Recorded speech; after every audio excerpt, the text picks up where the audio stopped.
In the day of judgment, কিয়ামতের কঠিন ময়দানে আল্লাহ তাআলা 7 শ্রেণীর ব্যক্তিকে তার আরশের নিচে ছায়া দিবেন।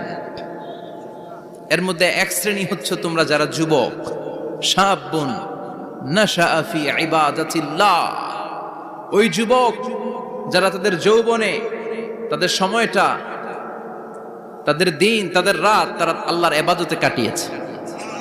সুবহানাল্লাহ পড়েন। 7 শ্রেণীর মধ্যে 2টা শ্রেণী হলো যুবক। একটা হলো যৌবন সময়ে যারা আল্লাহর ইবাদতে রাত কাটায়, সময় কাটায়। আর দ্বিতীয় ওই যুবক, যে যুবককে কোনো নারী অন্যায় প্রেম করার পরকীয়ার অফার দেয়, ওই অফারকে ক্যান্সেল করে ওই যুবক বলে ইন্নী আখাফুল্লাহ, আমি এই পরকীয়ার দিকে যেতে পারি না, কারণ আমার অন্তরে ভয় আছে একজনের, তিনি কে? যাদের